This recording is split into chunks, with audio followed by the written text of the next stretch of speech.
तो बच्चों कैसे हैं आप सब। बहुत बहुत स्वागत है आपका आज की इस वीडियो में। आज का ये वीडियो क्लास 12th के बच्चों के लिए बहुत ज़्यादा खास होने वाला है, क्योंकि इस वीडियो में हम लोग देखने वाले हैं क्लास 12th का जो आपका हिंदी ऐच्छिक सब्जेक्ट है, विषय है, इसका एक इम्पॉर्टेंट सैम्पल क्वेश्चन पेपर इस वीडियो में हम लोग देखने वाले हैं। और ये वाला सैम्पल पेपर बेसिकली हम लोग कर ही रहे थे। इसी सैम्पल पेपर का ये पार्ट 2 वाला वीडियो होने वाला है, जिसके अंदर पार्ट 1 में जो हमने क्वेश्चन डिस्कस नहीं किए वो क्वेश्चन हम लोग इस वीडियो में डिस्कस करने वाले हैं। ठीक है, अगर अभी तक आपने पार्ट 1 का वीडियो नहीं देखा है तो उसका लिंक आपको डिस्क्रिप्शन बॉक्स में देखने को मिल जाएगा। यहाँ पर आप डिस्क्रिप्शन बॉक्स जैसे ही खोलेंगे उस लिंक पर क्लिक करेंगे, पार्ट 1 वाली वीडियो पे आप रीडायरेक्ट हो जाएंगे, तो उसको जरूर जा करके देख लीजिएगा, जिससे कि आपकी एग्जाम्स की तैयारी बहुत अच्छे से हो सके। अगर आपने पार्ट 1 का वीडियो देख लिया है तो इस वीडियो को पूरा जरूर देखिएगा। और अगर आप चाहते हैं कि इसी प्रकार की सैम्पल पेपर्स की वीडियोस हम आपके लिए लेकर के आते रहें तो इस वीडियो को ज़्यादा से ज़्यादा लाइक भी कीजिएगा बच्चों। जितना ज़्यादा वीडियो को आप लाइक करते हैं उतना ज़्यादा हमारा यहाँ पर मोटिवेशन बढ़ता है इसी तरह की वीडियोस को बनाने के लिए। चैनल पर अगर आप नए आ गए हैं, चैनल को सब्सक्राइब नहीं किया है, तो अभी विद्यालय स्टडी पॉइंट को सब्सक्राइब कर लीजिए। इसी तरह की वीडियोस हम आपके लिए लेकर के आते रहते हैं। जैसे ही आप चैनल को सब्सक्राइब करेंगे, बगल में आपको बेल का घंटा कुछ भी कह सकते हैं उसका आइकन देखने को मिलेगा, उसको प्रेस करके ऑल पे क्लिक कर दीजिएगा, जिससे कि जो भी हम नया वीडियो लेकर के आए उसका नोटिफिकेशन सबसे पहले आपके फ़ोन पर आ जाया करे और आपकी जो तैयारी है एग्जाम्स के लिए वो और भी बेहतर से बेहतर तरीके से हो सके। इसका अगला जो आप क्लिप देखेंगे वो हमने आपके लिए एक सरप्राइज़ तैयार कर रखा है। अगर आपने उस सरप्राइज़ को अपना लिया, ठीक है, जो हमने आपके लिए तैयार कर रखा है, तो आप अपने बोर्ड एग्जाम की तैयारी जो है उसको नेक्स्ट लेवल पे ले जा सकते हैं।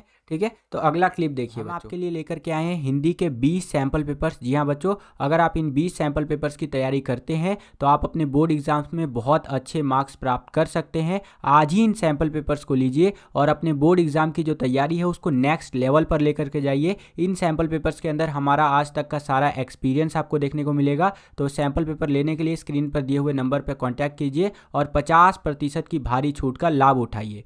तो हम लोग आ गए हैं खंड ब के अंदर, जिसको इंग्लिश में आप सेक्शन बी भी बोलते हैं। इसके अंदर वर्णनात्मक प्रकार के जो प्रश्न होते हैं वो हमसे पूछे जाएंगे, जिसका आंसर हमें देना है। तो सेक्शन बी का पहला क्वेश्चन और इस क्वेश्चन पेपर का 7वां क्वेश्चन देखिए क्या बोल रहा है कि निम्नलिखित में से किसी एक विषय पर 120 शब्दों में रचनात्मक लेख लिखिए। यहाँ पर 3 टॉपिक आपको दे दिया है, तीनों में से किसी एक पर आपको 120 शब्दों में रचनात्मक लेख लिखना है। ठीक है, तो जो मैंने आपको रचनात्मक लेख लिखकर दिखाया है वो पहला वाला है, आधुनिक युग में कंप्यूटर का महत्व। ठीक है, यहाँ पर थोड़ा सा टाइपिंग एरर है, ये दुर्घटना से देर भली ये टॉपिक लिख दिया मैंने, ये टाइपिंग एरर है। यहाँ पर आपका जो टॉपिक आएगा ये आएगा भैया आधुनिक युग में कंप्यूटर का महत्व, उसके ऊपर मैंने आपको लिख करके दिखा रखा है। ठीक है, तो देखिए मैंने कैसे लिखा है रचनात्मक लेख कि कंप्यूटर आधुनिक तकनीकी का एक महान खोज है। ठीक है, यह कम समय में और कम श्रम शक्ति पर उच्च स्तर का परिणाम प्रदान करता है। बहुत कम समय में और ज़्यादा श्रम शक्ति न लगाते हुए आपको बहुत अच्छे रिजल्ट ला करके देगा कंप्यूटर। लोग चुटकियों में किसी भी सेवा, उत्पाद या दूसरी चीज़ों के बारे में जानकारी प्राप्त कर सकते हैं। कंप्यूटर में लगे इंटरनेट के द्वारा हम कुछ भी खरीद सकते हैं और घर बैठे ही डिलीवरी प्राप्त कर सकते हैं। कई लोग अपने बच्चों के लिए लैपटॉप, डेस्कटॉप खरीदते हैं, जिससे अपनी पढ़ाई से संबंधित कार्य बच्चे कर सके। यह एक इलेक्ट्रॉनिक मशीन होती है जो गणना करने तथा बड़ी समस्याओं को सुलझाने में सक्षम है। ईमेल, वीडियो कॉल का उपयोग कर हम काफ़ी कम समय में अपने मित्रों, रिश्तेदारों, माता पिता या किसी भी व्यक्ति से जुड़ सकते हैं। वीडियो कॉल का ज़माना आ गया है। फ़ोन में तो आप वीडियो कॉल करेंगे ना तो छोटा छोटा दिखता है, ठीक है, लेकिन कभी आप देखिएगा कंप्यूटर में जब वीडियो कॉल किया जाता है उसकी सहायता से, वेबकैम की सहायता से, तो बहुत बड़ा बड़ा दिखता है और बहुत अच्छा लगता ही नहीं है कि व्यक्ति हमसे दूर है। ठीक है, आप एक कंप्यूटर अपने घर में रखिए और एक कंप्यूटर चले जाइए भैया अमेरिका, वहाँ पर लीजिए और उस दोनों में वेबकैम लगाइए और व्हाट्सएप पे वीडियो कॉल कीजिए। ठीक है, लगेगा ही नहीं कि हमारे घर वाले हमसे दूर है, इतना ज़्यादा कनेक्टेड फील करते हैं हम। ठीक है, आप ईमेल कर सकते हैं और भी बहुत सारी चीज़ें कर सकते हैं, कोई भी सामान खरीद सकते हैं, घर बैठे उसकी डिलीवरी प्राप्त कर सकते हैं। कंप्यूटर बहुत ज़्यादा इसके अंदर हमारी मदद करता है और इतना हेल्प करता है कि ये वीडियो जो मैं आपके लिए रिकॉर्ड कर रहा हूँ ये भी कंप्यूटर की ही सहायता से कर रहा हूँ।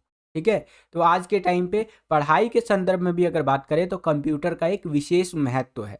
और देखिए क्या बताया गया है, आज के समय में इसका इस्तेमाल परीक्षा, मौसम, शिक्षा आदि में किया जाता है। कंप्यूटर का इस्तेमाल खातों, स्टॉप चालान और पेरोल इत्यादि को बनाए रखने जैसे महत्वपूर्ण कार्यों के लिए भी किया जाता है। यानी कोर्ट में हो गया, आपका पुलिस के लिए हो गया, सरकारी अलग-अलग संस्थाएँ जो होती हैं उनके लिए हो गया, ठीक है?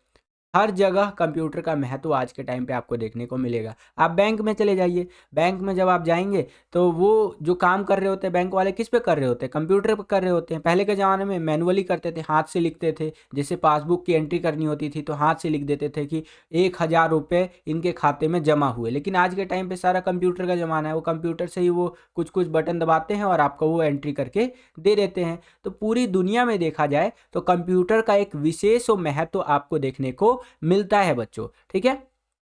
और कुछ बातें बताई गई हैं कि हम यह भी देखते हैं कि आज लगभग सभी क्षेत्रों में कंप्यूटर को महत्व दिया जा रहा है, चाहे विभिन्न प्रकार के सरकारी कार्य हो या जो है सो कि कहीं यात्रा करने के लिए टिकट ही क्यों ना बुक करना हो। मान लीजिए आपको गाँव जाना है, ठीक है? तुरंत जाइए आईआरसीटीसी पे, वहाँ पे खट-खट अपना गाँव का जो नियरेस्ट रेलवे स्टेशन है वो डालिए, और दिल्ली से जा रहे हैं तो दिल्ली का डालिए रेलवे स्टेशन, आप अगर मुंबई से जा रहे हैं तो मुंबई का डालिए, तुरंत आपकी टिकट बुक हो जाएगी, ठीक है? कंप्यूटर की मदद से आप बहुत सारे काम कर सकते हैं। पहले के ज़माने में क्या होता था, ये लंबी-लंबी लाइनों में लगो और टिकट कटवाओ, लेकिन कंप्यूटर ने इन चीज़ों को काफ़ी आसान बना दिया है। सभी कंप्यूटर हमारी मदद बहुत अच्छे से करते हैं, मतलब अलग-अलग तरह के कंप्यूटर होते हैं, तो कंप्यूटर इन सब कार्यों में हमारी बहुत अच्छे से मदद करते हैं। आधुनिक युग में कंप्यूटर इतना महत्वपूर्ण हो गया है कि भविष्य की कल्पना बिना कंप्यूटर के हो ही नहीं सकती या की ही नहीं जा सकती। ये तो बिल्कुल सही बात बोल रहा है कि आज के टाइम पे कंप्यूटर इतना ज़्यादा इम्पोर्टेंट हो गया है कि फ्यूचर के बारे में अगर आपको सोचना है तो बिना कंप्यूटर के तो आप फ्यूचर के बारे में सोच ही नहीं सकते बच्चों, ठीक है? तो इस तरह से कंप्यूटर के ऊपर एक रचनात्मक लेख आप लिख करके दिखा सकते हैं। आशा करता हूँ कि आपको समझ में आया होगा। यहाँ पर बस थोड़ा-सा टाइपिंग एरर है। ये टाइटल मैंने लिख दिया है दुर्घटना से देर भली। यहाँ पर आपका टाइटल आएगा आधुनिक युग में कंप्यूटर का महत्व। वीडियो अगर आपको पसंद आ रहा है तो वीडियो को ज़्यादा से ज़्यादा लाइक करते चलिए बच्चों। जितना ज़्यादा वीडियो को आप लाइक करते हैं उतना ज़्यादा हमारा मोटिवेशन बढ़ता है और वीडियोज़ को बनाने के लिए। चैनल पर अगर आप नए आ गए हैं, चैनल को सब्सक्राइब नहीं किया है तो सब्सक्राइब कर लीजिए। इसी तरह की वीडियोज़ हम आपके लिए लेकर के आते रहते हैं। जैसे ही आप चैनल को सब्सक्राइब करेंगे, बगल में आपको बेल का घंटी या घंटा कुछ भी कह सकते हैं उसका आइकन देखने को मिलेगा। उसको प्रेस करके ऑल पे क्लिक कर दीजिएगा, जिससे कि जो भी हम नया वीडियो अपलोड करें उसका नोटिफिकेशन सबसे पहले आपके फ़ोन पर आ जाया करे और आपकी जो तैयारी है एग्जाम्स के लिए वो और भी बेहतर से बेहतर तरीके से हो सके। आगे चलते हैं। अब हम लोग आ गए हैं 8वें क्वेश्चन के अंदर। यहाँ पर देखिए क्या कह रहा है कि निम्नलिखित में से किन्हीं 2 प्रश्नों के उत्तर 60 शब्दों में दीजिए। यहाँ पर 3 क्वेश्चन होगा अभिव्यक्ति माध्यम वाला, और उसमें से कोई 2 क्वेश्चन आपको करना है। एक क्वेश्चन का जो वर्ड लिमिट बताया गया है वो 60 वर्ड यानी 60 शब्द बताया गया है। ध्यान रखिएगा इस चीज़ का, ठीक है? तो यहाँ पर देखिए 8वें के पहले में क्या क्वेश्चन हमसे पूछा है कि विभिन्न जनसंचार माध्यमों में से जो टीवी माध्यम है उसकी खूबियाँ और कमियाँ जो है उसका वर्णन आपको करना है। जो टीवी होता है, आज के टाइम पे भी टीवी एक कॉमन चीज़ है जो लगभग हर घर में पाया जाता है, ठीक है?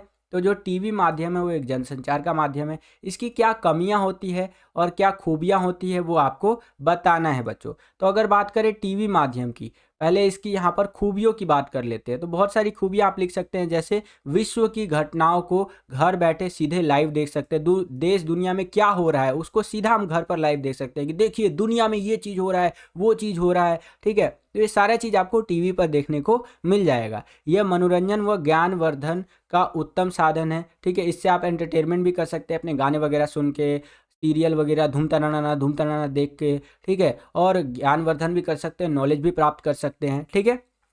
इसमें देखने व सुनने का आनंद एक साथ लिया जा सकता है। टीवी के अंदर चीज़ों को आप देख भी सकते हैं और सुन भी सकते हैं, ठीक है? इसके माध्यम से साक्षर व निरक्षर दोनों तरह के लोग कार्यक्रम देख व सुन सकते हैं। टीवी जो होता है वो निरक्षर लोगों के लिए यानी कि अनपढ़ लोगों के लिए भी होता है, और जो पढ़े लिखे लोग होते हैं, ठीक है, साक्षर लोग होते हैं, उनके लिए भी होता है। तो दोनों तरह के लोग जो है टीवी का आनंद ले सकते हैं। तो ये टीवी माध्यम की खूबियों के अंदर आप लिख सकते हैं, जिसे आप अच्छाइयाँ भी कह सकते हैं, ठीक है? अब टीवी माध्यम की खामियां यानी कमियों की बात कर लेते हैं। देखिए एक सिक्का होता है तो उसके 2 पहलू होते हैं, ठीक है? जैसे 1 रुपये का आप सिक्का लेंगे तो उसमें एक हेड होगा, एक टेल होगा। तो उसी प्रकार से किसी चीज़ की अगर अच्छाई होती है तो बुराई भी होती है। तो टीवी माध्यम की खामियों यानी कमियों की बात करें तो टीवी कार्यक्रमों में दर्शकों को बांधे रखना कठिन कार्य है। टीवी के जो भी कार्यक्रम होते हैं, कोई सीरियल हो गया, कोई नाटक हो गया, किसी तरह का गाना हो गया या न्यूज़ हो गया, उसमें जो ऑडियंस है, दर्शक है, उनको बांधे रखना बहुत ज़्यादा मुश्किल है। बांधे रखने से अभिप्राय मेरा ये नहीं है कि टीवी से बांधे रखना। बांधे रहने से अभिप्राय है कि वो इस चीज़ को देखते रहे जो टीवी पर आ रहा हो। ठीक है, वो काफ़ी मुश्किल है। लेकिन इस चीज़ को सरल बनाया है स्मार्टफ़ोन ने। स्मार्टफ़ोन आपको अपनी ओर बाँधे रखता है, ठीक है? आप स्मार्टफ़ोन छोड़ ही नहीं सकते। जैसे आप इंस्टाग्राम पे रील देख रहे हैं, ठीक है? तो पता ही नहीं चलेगा कि कब आधा घंटा निकल गया, कब 1 घंटा, 2 घंटा, 5 घंटा निकल गया। लेकिन टीवी जब आप देखेंगे तो आपको आइडिया लगेगा, अरे यार! आधे घंटे का शो था, ये इतना है तो ऐड ही आ गया इसके अंदर, ठीक है? तो टीवी पर दर्शकों को बाँधे रखना काफ़ी कठिन कार्य है। इसमें दृश्य, श्रव्य, विज़ुअल व शब्द वॉइस में संतुलन बनाना बहुत ज़्यादा मुश्किल होता है। जो चीज़ दिखाया जा रहा है और जो चीज़ बोला जा रहा है, इन दोनों में बैलेंस बनाना काफ़ी मुश्किल होता है। इसमें समय की सीमा होती है। यह भी एक रेखीय माध्यम है। जैसे रेडियो होता है ना, एक रेखीय माध्यम कि उसको पीछे नहीं किया जा सकता, वैसे टीवी भी होता है। लेकिन वर्तमान परिदृश्य में देखें तो आज के टाइम पे एंड्रॉयड टीवी आ गया है। मेरे घर पे खुद एंड्रॉयड टीवी है, ठीक है? तो एंड्रॉयड टीवी में एक खासियत होती है कि हम चीज़ों को पीछे करके भी देख सकते हैं, है ना? तो वर्तमान परिदृश्य में जो चीज़ें हैं वो थोड़ी-सी बदली है, लेकिन अगर पुराने उससे देखा जाए कॉन्टेक्स्ट से तो टीवी एक रेखीय माध्यम है, ठीक है? टीवी माध्यम में लाभ को ध्यान में रखकर तैयार किए गए कार्यक्रम विशेष दर्शक वर्ग के लिए होते हैं, ठीक है?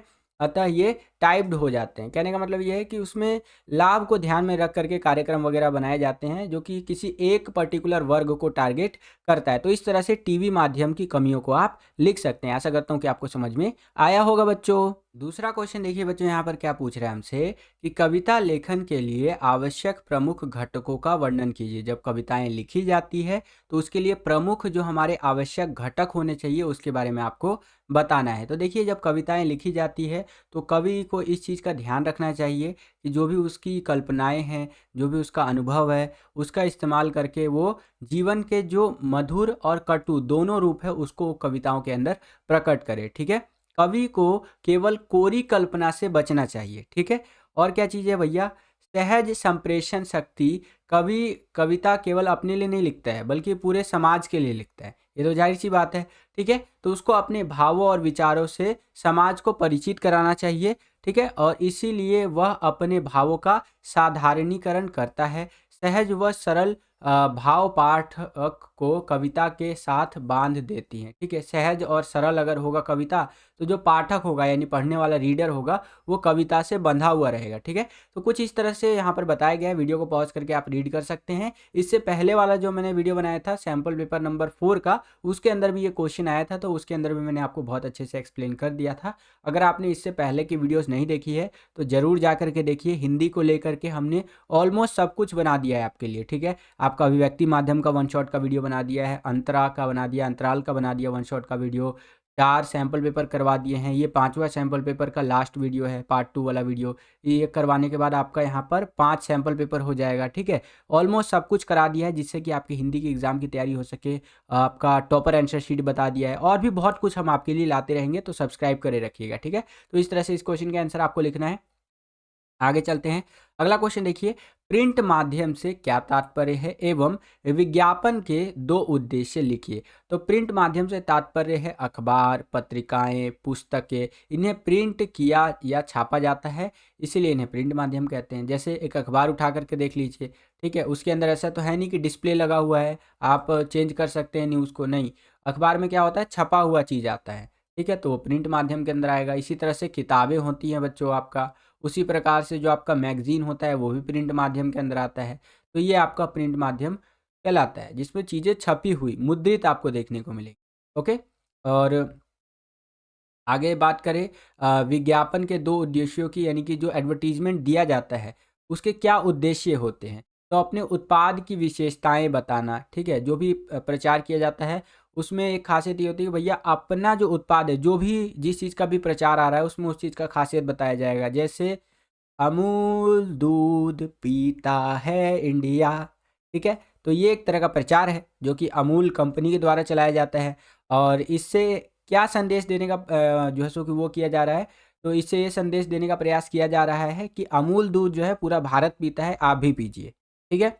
तो जो विज्ञापन होते हैं उसके उद्देश्यों के अंदर आप लिख सकते हैं कि अपने उत्पाद की विशेषता बताना, लोगों का ध्यान आकर्षित कर वस्तु की बिक्री को बढ़ाना, ठीक है? जो भी विज्ञापन दिया जाता है उससे लोगों का ध्यान आकर्षित किया जाता है, जिससे कि लोग जो है उसको देखे, समझे और चीज़ों को खरीदे। जैसे एग्जांपल मैं आपको देता हूँ एक प्रोडक्ट का। आपने इच गार्ड का ऐड देखा होगा, ठीक है? ऐसे ऐड आता है टीवी में, बहुत फ़नी ऐड होता है, ठीक है? ऐसे बोलते हैं, "क्या आप खुजली से परेशान हैं? ठीक है, तो अभी लीजिए इच गार्ड और अपनी खुजली को दूर कीजिए।" या फिर जब गर्मियाँ आ जाती हैं, अभी आने ही वाला है गर्मी, तो पाउडर का प्रचार आता है। तो ऐसे नहीं आ जाता है कि आया मौसम ठंडे-ठंडे गर्मी कूल का, आपको भी यहाँ पर गर्मी लग रही है, ये पाउडर लगाइए, वो पाउडर लगाइए, है कि नहीं? तो इस तरह से लोगों का ध्यान आकर्षित किया जाता है, ठीक है? विज्ञापन के थ्रू और चीज़ों को बेचा जाता है बच्चों। आशा करता हूँ कि आपको समझ में आया होगा। आगे चलते हैं, अब हम लोग आ गए हैं 9वें क्वेश्चन के अंदर। 9वें क्वेश्चन में बोल रहा है निम्नलिखित प्रश्नों के उत्तर 60 शब्दों में लिखिए। तो यहाँ पर आपको जो क्वेश्चंस दिए गए हैं उनका आंसर आपको 60 शब्दों में लिखना है। चलिए लिख देते हैं कि कविता लेखन में चित्र भाषा का औचित्य सिद्ध कीजिए। पहला क्वेश्चन है आपका 9वें का कि कविता लेखन जब किया जाता है तो उसमें चित्र भाषा जो होता है उसका औचित्य आपको बताना है। तो देखिए, चित्र भाषा का अर्थ है मूर्त रूप प्रदान करना। जो चित्र भाषा होता है बच्चों, उसका अर्थ होता है मूर्त रूप एक तरह से प्रदान करना। काव्य में बिंब को वह शब्द चित्र माना जाता है जो कल्पना द्वारा जो है सो कि इंद्रिय अनुभवों के आधार पर निर्मित होता है। तो इस प्रकार से आंसर आपको लिखना है बच्चों। नेक्स्ट क्वेश्चन देखिए, उल्टा पिरामिड शैली वाला, और इस क्वेश्चन को मैं आपको बोलूँगा भैया most most most most important question है ये। इस क्वेश्चन को बिल्कुल भी स्किप ना करें, पूरा ध्यान से समझिए। ये क्वेश्चन पेपर में आने की संभावना सबसे ज़्यादा है अभिव्यक्ति माध्यम में, ठीक है? क्वेश्चन क्या है? उल्टा पिरामिड शैली में समाचारों को किस क्रम से लिखा जाता है? तो उल्टा पिरामिड शैली के अंदर सबसे महत्वपूर्ण चीज़ या घटना को सबसे पहले दिखाया जाता है, फिर उससे कम इम्पॉर्टेंट, फिर उससे कम इम्पॉर्टेंट, फिर उससे कम इम्पॉर्टेंट, और ये समाचारों का सिलसिला, खबरों का सिलसिला तब तक चलता रहता है जब तक समाचार या खबर समाप्त ना हो जाता है, ठीक है? इसी को ही उल्टा पिरामिड शैली कहते हैं। एग्जाम्पल के लिए टीवी पे जब कोई खबर आ रही होती तो सबसे इंपॉर्टेंट चीज़ को पहले दिखाएंगे कि देखिए आज दुनिया में ये चीज़ें हो गई, देखिए देखिए, ठीक है? और फिर जब इंपॉर्टेंट चीज़ को दिखा दिया, जिससे कि ऑडियंस जो है वहाँ पर बांधे रख सके उस चीज़ ऑडियंस को, और इंपॉर्टेंट चीज़ दिखाने के बाद क्या करते हैं, फिर उससे कम इंपॉर्टेंट दिखाते हैं कि देखिए यहाँ पर ये एक्सीडेंट हो गया, यहाँ पर कोहरे की वजह से दो गाड़ियाँ आपस में टकरा गई, फिर उससे और कम इंपॉर्टेंट दिखाएंगे। और ये सिलसिला तब तक चलता रहता है जब तक आपका जो न्यूज़ होता है वो ख़त्म नहीं हो जाता है। तो इसे ही उल्टा पिरामिड शैली कहते हैं। आप यहाँ पर लिखा हुआ भी देख सकते हैं बच्चों कि इसमें किसी भी घटना या समस्या के सबसे महत्वपूर्ण तथ्य, सूचना या जानकारी को सबसे पहले भाग में लिखा जाता है या दिखाया जाता है, अगर टीवी की बात करें तो। उसके बाद घटते महत्व की सूचना या तथ्य की जानकारी दी जाती है। यह प्रक्रिया तब तक चलती रहती है जब तक समाचार समाप्त नहीं हो जाता। इसे ही उल्टा पिरामिड शैली कहते हैं। आशा करता हूँ कि आपको समझ में आया होगा। नेक्स्ट अब हम लोग आ गए हैं 10वें क्वेश्चन पे। यहाँ पर बोल रहा है निम्नलिखित में से किन्हीं 2 प्रश्नों को उत्तर दीजिए। तो 3 क्वेश्चन आपसे यहाँ पर पूछा जा रहा है, 3 में से कोई 2 क्वेश्चन का आंसर आपको देना है। तो 10वें के पहले में देखिए इस तरह से है कि बनारस कविता का प्रतिपाद्य लिखिए। तो बनारस कविता का प्रतिपाद्य लिख देते हैं भैया। यह कविता एक पुरातन शहर के रहस्यों को खोलती है। ये जो कविता है बच्चों, एक पुरातन शहर के रहस्य जो भी है उसको खोलती है। बनारस शहर की दार्शनिक व्याख्या कविता करती है और आस्था, श्रद्धा, विरक्ति, विश्वास, आश्चर्य और भक्ति का मिला जुला रूप बनारस में हमें देखने को मिलता है। काशी की अति प्राचीनता, आध्यात्मिकता एवं भव्यता के साथ आधुनिकता का समाहार बनारस में हमें देखने को मिलता है। तो इस प्रकार से इस क्वेश्चन का आंसर आप लिख सकते हैं। अगला क्वेश्चन देखिए, विद्यापति की नायिका पर कोयल और भौर का प्रभाव किस प्रकार पड़ता है? जो कोयल होती है और भौर जो होता है उसका प्रभाव किस प्रकार पड़ता है? तो आंसर इस तरह से लिखेंगे, कोयल और भौरे की आवाज़ से बेचैन होना, ठीक है, और विरह में आतुर होना और आंख कान बंद करना। तो इस प्रकार से आंसर आप लिख सकते हैं। तीसरा क्वेश्चन देखिए बच्चों, यहाँ पर क्या है कि और कविताएं पढ़ते रहने से डैश डैश डैश डैश आम बोर आवेंगे में निहित व्यंग को स्पष्ट कीजिए। इतना दिमाग लगा करके यहाँ पर ये क्वेश्चन पूछा गया। तो आंसर इस तरह से लिखेंगे कि कवि कहता है कि उसे कविताएं पढ़कर ही ढाक के जो है सो कि दहकते जंगलों और आम के पेड़ पर आते बोरे के बारे में जानकारी मिली थी। यही आधुनिक मानव के जीवन की विडंबना है कि आज उसका प्रकृति से रिश्ता पूरी तरह टूट चुका है। प्रकृति आए सहज और स्वाभाविक परिवर्तनों को भी वह पुस्तकों में पढ़कर ही जान पाता है। वह प्रकृति के सौंदर्य का पुस्तकीय ज्ञान ही प्राप्त करता है, कभी उसका प्रत्यक्ष आनंद प्राप्त नहीं कर पाता। ठीक है, तो केवल जो है किताबी ज्ञान को ही वो देख पाता है, कभी वास्तविकता में प्रकृति को नहीं समझ पाता बच्चों। ठीक है, चलिए आगे चलते हैं। अब हम लोग आ गए हैं 11वें क्वेश्चन के अंदर। यहाँ पर आपको सप्रसंग व्याख्या करनी है। तो यहाँ पर दो आपको काव्यांश दे दिया है, दो में से किसी एक का आपको सप्रसंग व्याख्या करना है। ठीक है, तो ऊपर वाला जो आपका काव्यांश दिया गया है इसका मैंने आपको सप्रसंग व्याख्या करके दिखा रखा है, ये वाला देख सकते हैं, वीडियो पॉज करके आप रीड भी कर सकते हैं। सप्रसंग व्याख्या करने के लिए सिंपल सा फंडा है भैया, स्टार्टिंग की कुछ लाइनें उठा लीजिए, जैसे यह वह विश्वास डैश डैश डैश डैश, इसको भी पंक्ति को दे दो करके। ठीक है, ये मैंने ले लिया है। फिर संदर्भ में आ जाइए, कविता कौन सी है, यह दीप अकेला। कवि कौन है हमारे, सच्चिदानंद हीरानंद वात्सल्य अज्ञे जी। और प्रसंग के अंदर एक कंक्लूजन लिख देंगे पूरी कविता का कि इन पंक्तियों में कवि दीप व्यक्ति की व्यक्तिगत सत्ता की बात कर रहा है, जो पंक्ति की तुलना में एकाकी है। ठीक है, फिर व्याख्या में पूरा व्याख्या कर दीजिए, एक्सप्लेनेशन दे दीजिए कि कवि कहता है कि सृजनशील व्यक्ति पर परिस्थिति में अपना धैर्य बनाए रखता है, वह एकाकी एवं छोटा होने पर भी विचलित नहीं होता, उसका विश्वास स्वयं पर अडिग रूप से कायम है, समाज में उसे कई बार निंदा उपेक्षा एवं अपमान का शिकार भी होना पड़ता है। तो इस तरह से पूरा आपको व्याख्या कर देना है बच्चों। कई सारे बच्चों को सप्रसंग व्याख्या नहीं करना आता है। ठीक है, तो आपकी इन्हीं समस्याओं को सॉल्व करने के लिए हमने हर सैंपल पेपर का जो वीडियो बना रहे हैं उसके अंदर सप्रसंग व्याख्या आपको बता रहे हैं कि कैसे करते चलना है। साथ ही साथ जो हमने 20 सैंपल पेपर्स का PDF आपके लिए तैयार किया है उसके अंदर भी हमने अच्छे से बता रखा है भैया कि सप्रसंग व्याख्या आपको कैसे करना है। तो आज ही सैंपल पेपर्स को लीजिए और अपनी तैयारी को और बेहतर बनाइए। ठीक है, और लास्ट में क्या होता है भैया, काव्यागत विशेषताएं मैंने आपको बता रखा है। जैसे कि इसमें क्या है, काव्यागत विशेषताएं कि कवि ने व्यक्ति के महत्व को समाज से जोड़कर देखा है, उसकी व्यक्तिगत सत्ता का सामाजिक सत्ता में विलय करने की ओर संकेत किया है। लाक्षणिक शैली है हमारी, दीप का प्रतीकात्मक प्रयोग देखने को मिला है, तत्सम शब्दावली की प्रधानता है और शब्द चयन सटीक व प्रभावपूर्ण है। तो इस तरह से आप काव्यागत विशेषताएं लिख सकते हैं। आगे चलते हैं, 12वां क्वेश्चन देखिए, यहाँ पर बोल रहा है निम्नलिखित में से किन्हीं 2 प्रश्नों को उत्तर दीजिए। तो 3 क्वेश्चन यहाँ पर आपसे पूछे जाएंगे कि 3 में से कोई 2 क्वेश्चन का आंसर आपको देना है। पहला क्वेश्चन है कि व्यापार यहाँ भी था। दूसरा देवदास पाठ के आधार पर इस कथन का आशय स्पष्ट कीजिए। तो आंसर इस प्रकार से लिखेंगे कि व्यापार यहाँ भी था के माध्यम से दूसरा देवदास कहानी में हरिद्वार के पूरे क्षेत्र में अनेक लोगों की व्यापारिक गतिविधियों के विषय में बताया गया है। बाहर तो व्यापार चल ही रहा था, मंदिर के अंदर भी व्यापारिक गतिविधियां चल रही थी और मतलब चल ही रही थी। मनसा देवी की मनोकामना की पूर्ति के लिए लाल पीले धागे बिक रहे थे। आप जब हरिद्वार जाएंगे, मैं तो कई बार गया हुआ हूँ, वहाँ जो मनसा देवी का मंदिर है वहाँ पर जब आप चढ़ाई करके ऊपर जाएंगे, क्योंकि वो पहाड़ के ऊपर है थोड़ा सा, तो वहाँ जब जाएंगे तो मंदिर के बगल में आसपास ही बिल्कुल चीज़ें बिक रही होती हैं, लाल पीले धागे वगैरह बिक रहे होते हैं मनोकामना की पूर्ति के लिए। ठीक है, और नीचे भी हरिद्वार क्षेत्र में पूरा यहाँ पर व्यापारिक गतिविधियाँ होती रहती हैं। तो इसी के लिए यहाँ पर कहा गया है व्यापार यहाँ भी था करके। ठीक है, इस तरह से। तो आशा करता हूँ कि इस क्वेश्चन का आंसर आपको समझ में आ गया होगा। नेक्स्ट क्वेश्चन देखिए, कुटज की जीवन जीने की कला से आप क्या प्रेरणा ग्रहण करते हैं, उसके माध्यम से लेखक ने मनुष्य की किन कमजोरियों की ओर संकेत किया है। तो देखिए, हमें विपरीत परिस्थितियों में भी आनंदित रहना चाहिए। जब भी हमारे जीवन में कठिन परिस्थितियाँ आए, ठीक है, यानी कि बुरा वक्त आए, बुरा समय आए, तो भी हमें आनंदित रहना चाहिए, डरना बिल्कुल भी नहीं चाहिए। स्वावलंबित यानी इंडिपेंडेंट रहना चाहिए, संघर्षशील बने रहना चाहिए, हमेशा संघर्ष करते रहना चाहिए, कभी भी संघर्ष नहीं छोड़ना चाहिए, क्योंकि जो व्यक्ति संघर्ष छोड़ देता है वो जीवन में आगे नहीं बढ़ पाता है। तो अगर आपको आगे बढ़ते रहना है तो संघर्ष हमेशा करते रहना चाहिए।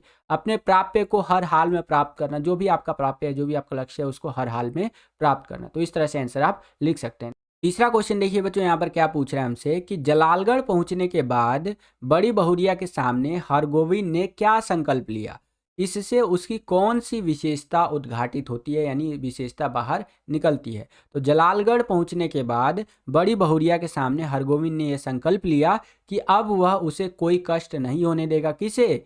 बड़ी बहुरिया को।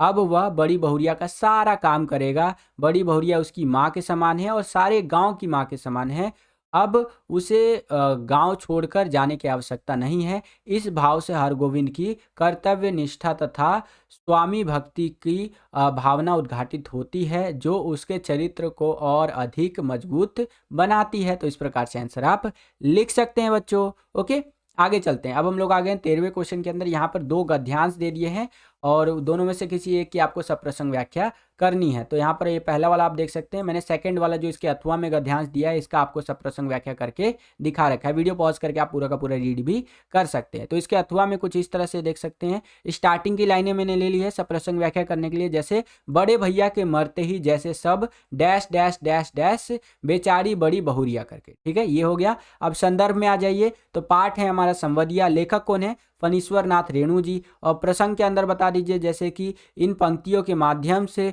लेखक ने बड़ी बहुरिया की आर्थिक स्थिति खराब होने का कारण पति की मृत्यु के पश्चात उसके भाइयों में परस्पर गृह कलेश को बताया है। ठीक है, और उसके बाद पूरा व्याख्या आप कर देंगे, जैसे बड़ी बहुरिया के पति की मौत के बाद घर की रौनक ही चली गई। ठीक है, परिवार बिखर गया क्योंकि सारी संपत्ति का बंटवारा सभी भाइयों ने आपस में कर लिया और गांव छोड़कर चले गए। बड़ी बहुरिया के पास मायके जाने के अतिरिक्त और कोई स्थान नहीं बचा भैया। ठीक है, बड़े भैया की मृत्यु के पश्चात घर का जो हाल हुआ वह बहुत कष्टदायी था और यह केवल एक बेचारी बनकर रह गई, उसकी भावनाओं की किसी ने कद्र नहीं की। तो इस प्रकार से आप व्याख्या कर सकते हैं। उसके बाद विशेष के अंदर आप लिख सकते हैं भाषा लोक जीवन से जुड़ी आंचलिक भाषा का प्रयोग है। इसके अंदर शब्दावली जो है आंचलिक शब्दों का प्रयोग देखने को मिलता है। लोकटी मुहावरे की बात करें तो खेल खत्म हो जाना, दावा करना, लीला करना, इन चीज़ों का प्रयोग देखने को मिलता है।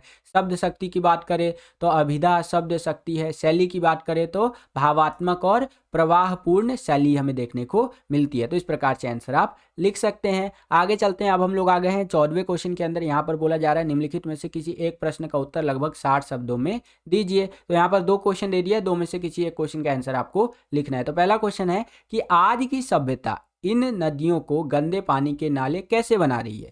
तो देखिए, आज की सभ्यता के अनुसार हम नदियों को माता नहीं मानते बल्कि उसे उपयोग की वस्तु समझते हैं तथा कई रूपों में उसे दूषित कर रहे हैं। आज की जो सभ्यता है वो नदियों को इसलिए गंदा कर रही है एक तरह से और गंदे पानी के नाले बना रही है क्योंकि वो नदियों को माता नहीं मानते हैं। वो मानते हैं कि अरे नदी तो है, इस्तेमाल करो और बस जाने दो, क्या दिक्कत है, पैसा कमाओ बस। इसलिए आज की सभ्यता जो है नदियों को बहुत ज़्यादा गंदा कर रही है। अब कैसे कैसे कर रही है भैया गंदा? कूड़ा कचरा फेंककर लोगों द्वारा अपने घर का कूड़ा कचरा इन नदियों में बहा दिया जाता है, जिसे पूर्णतः बहा ले जाने में असमर्थ नदियां प्रदूषित हो जाती हैं। अभी मैं इंस्टाग्राम पे रील देख रहा था, तो ये Haridwar side, I think Rishikesh side का एक इंस्टाग्राम पे रील आया मेरे। वहाँ पर एक व्यक्ति दिखा रहे थे, बहुत अच्छे व्यक्ति थे, कि देखिए किस प्रकार से गंगा नदी इतना ज़्यादा पवित्र है और धीरे धीरे आगे जब वो बढ़ते गए कुछ ही किलोमीटर के अंतराल पे उसमें गंदा नाला मिलाया जा रहा था और जितना कूड़ा कचरा था सारा उसके अंदर मिला रहा था। स्टार्टिंग में जब उन्होंने नदी को दिखाया तो एकदम शुद्ध नदी था, उसके अंदर मैंने देखा मछली उछली तैर रहा था। ठीक है, और जब थोड़ी ही दूरी के बाद उन्होंने दिखाया नदी का हाल तो नदी एकदम गंदा था। ठीक है, तो जो आज की सभ्यता है वो नदियों के अंदर कूड़ा कचरा ये सब फेंक रही है। ठीक है, जिससे नदियाँ क्या हो रही हैं? प्रदूषित हो रही हैं। पूजा सामग्री बहा करके, इस चीज़ को थोड़ा मैं स्पष्ट करना चाहूँगा कि देखिए पूजा सामग्री बहाना हिंदुओं में प्रथा रही है। सनातन धर्म की अगर बात करें, जिससे मैं भी संबंध रखता हूँ, तो ये एक प्रथा रही है कि पूजा सामग्री को नदियों में बहा देना चाहिए, जो कि मैं इसको बिल्कुल गलत नहीं मानता। लेकिन इससे नदियाँ प्रदूषित कैसे हो रही हैं उस कॉन्सेप्ट को समझिए। पहले के टाइम पे जब लोग पूजा पाठ करते थे तो पूजा पाठ में उपयोग में जो वस्तु लाई जाती थी, फूल, अगरबत्ती, धूप, ये सब लाया जाता था। आज भी वही लाया जाता है, लेकिन पहले जो था ये सब पैकेट में नहीं आता था, प्लास्टिक में नहीं आता था। पहले ऐसे ही दे देते थे, खुले में से ले आते थे। लेकिन आज के टाइम पे अगर आप 10 रुपए की अगरबत्ती भी खरीदते हैं तो वो भी प्लास्टिक में पैक होकर के आता है। ठीक है, हर चीज़, हर पूजा सामग्री में लगभग लगभग आपको प्लास्टिक मिलेगा। ठीक है, तो जो हम पूजा सामग्री डालते हैं जैसे फूल, ठीक है, धूप, अक्षत, अक्षत मतलब कच्चा चावल हो गया, इस तरह की जो पूजा सामग्री है अगर हम नदियों में विसर्जन कर रहे हैं उसका, तो उससे नदियाँ प्रदूषित नहीं हो रही है। प्रदूषित किससे हो रही है? प्लास्टिक से।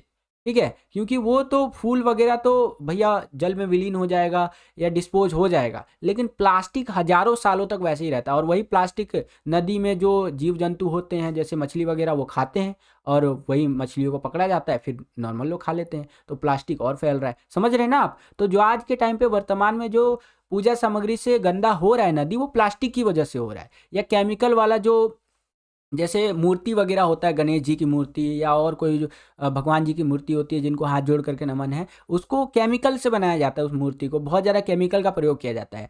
अभी जैसे सरस्वती पूजा आने वाला है, तो सरस्वती पूजा की में जो सरस्वती जी की मूर्ति होती है उसको केमिकल उमिकल से बनाया जाता है। पहले के टाइम पे वो एकदम शुद्ध मिट्टी वगैरह का बनाया जाता था, लेकिन अभी क्या है, केमिकल उमिकल से बनाया जाएगा, और फिर उसको जब डालेंगे तो वो ज़्यादा जो है सो कि वो केमिकल वगैरह उस नदी में मिक्स होगा, जिससे कि नदियाँ दूषित होंगी। लेकिन ये मेरा कहना है बिल्कुल भी ये नहीं है कि हमारा जो परंपरा चला आ रहा है वो गलत है, बिल्कुल भी नहीं। बस थोड़े थोड़े तरीकों में बदलाव हुए हैं जिस कारण से नदियाँ प्रदूषित हो रही है। आई थिंक आप समझ गए होंगे, और मुझे किसी धर्म से जोड़ करके मत देखिएगा। मैं एक टीचर हूँ और मेरा धर्म सिर्फ इतना है कि आपको पढ़ाना, ठीक है? तो उसको लेकर के मैंने ये बातें आपको बताई है। आशा करता हूँ कि आप समझ गए होंगे। तो बाकी लिखा हुआ भी मैं आपको बता देता हूँ। पूजा सामग्री बहाकर हिंदू सभ्यता के अनुसार पूजा सामग्री को पवित्र नदियों में बहा दिया जाता है, जिसके कारण नदियाँ प्रदूषित होती जा रही है। मैंने बता दिया कि नदियाँ क्यों प्रदूषित हो रही है, ठीक है? आगे चलते हैं।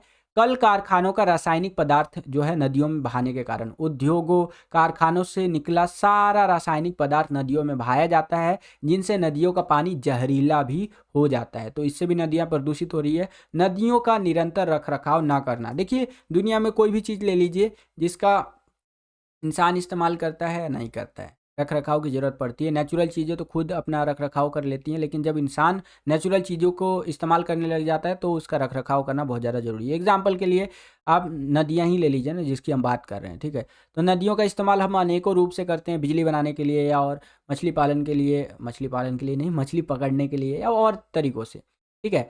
तो अगर हम उसका रख-रखाव नहीं करेंगे, गंदगी को सफाई नहीं करेंगे, तो वो गंदा होता ही चला जाएगा। देखिए, नदियों के प्रति लापरवाही के कारण इसमें नियमित साफ-सफाई, रख-रखाव पर बिल्कुल ध्यान नहीं दिया जाता, जिससे ये गंदे पानी के नाले के रूप में परिवर्तित हो जाती हैं। ठीक है? तो इस प्रकार से आप इस क्वेश्चन का आंसर लिख सकते हैं। काफ़ी इंपॉर्टेंट क्वेश्चन है, पेपर में कई बारी आ रखा है बच्चों। इसी का अथवा में क्वेश्चन दे दिया है कि अगर आपको ऊपर वाला क्वेश्चन नहीं आता है, तो नीचे वाला क्वेश्चन आप कर सकते हैं कि साँपों के बारे में विस्कोहर की माटी पाठ में क्या बताया गया है? तो आंसर कुछ इस प्रकार से आप लिखेंगे कि पाठ में बताया गया है कि घास पास से भरे मेड़ों पर, मैदानों पर, तालाबों के भीठों पर नाना प्रकार के सांप मिलते हैं। सांप से डर लगता है, जो है सो कि दोढ़ा और मजगिदवा विषहीन होते हैं। दोढ़ा को मारा नहीं जाता, उसे सांपों में वामन जाति का मानते हैं। धामिन भी विषहीन है, लेकिन वह लंबी होती है। सबसे खतरनाक गेहुअन होता है, हमारे गांव में भी गेहुआ सांप बोलते हैं, जिसे गांव में केटारा कहते हैं। ठीक है? भटिया के 2 मुंह होते हैं। आम, पीपल, केवड़े की झाड़ी में रहने वाले सांप बहुत खतरनाक होते हैं। तो इस प्रकार से सांपों के बारे में विस्कोहर की माटी पाठ में बताया गया है। तो यहाँ पर हमारा हिंदी का सैंपल पेपर नंबर जो 5 था बच्चों, वो समाप्त होता है। आशा करता हूँ कि आपको सारे क्वेश्चन समझ में आए होंगे। बस बच्चों, यही था आज का ये वीडियो। आशा करता हूँ कि आपको ये वीडियो पसंद आया होगा। अगर आपको ये वीडियो पसंद आया तो ज़्यादा से ज़्यादा इस वीडियो को लाइक कीजिए। जितना ज़्यादा वीडियो को आप लाइक करेंगे, उतना ज़्यादा हमारा मोटिवेशन बढ़ता है और वीडियोज़ को बनाने के लिए। चैनल पर अगर आप नए आ गए हैं, चैनल को सब्सक्राइब नहीं किया है, तो सब्सक्राइब कर लीजिए। इसी तरह की वीडियोज़ हम आपके लिए लेकर के आते रहते हैं। जैसे ही आप चैनल को सब्सक्राइब करेंगे, बगल में आपको बेल का, घंटी घंटा कुछ भी कह सकते हैं, उसका आइकन देखने को मिलेगा। उसको प्रेस करके ऑल पे क्लिक कर दीजिएगा, जिससे कि जो भी हम नया वीडियो लेकर के आए उसका नोटिफिकेशन सबसे पहले आपके फ़ोन पर आ जाया करे, और आपकी जो तैयारी है वो और बेहतर तरीके से हो सके। और अपनी तैयारी को नेक्स्ट लेवल पर ले जाने के लिए आज ही हिंदी के 20 सैम्पल पेपर्स को लीजिए और अपने हिंदी के बोर्ड एग्जाम की तैयारी को नेक्स्ट लेवल पर ले जाइए।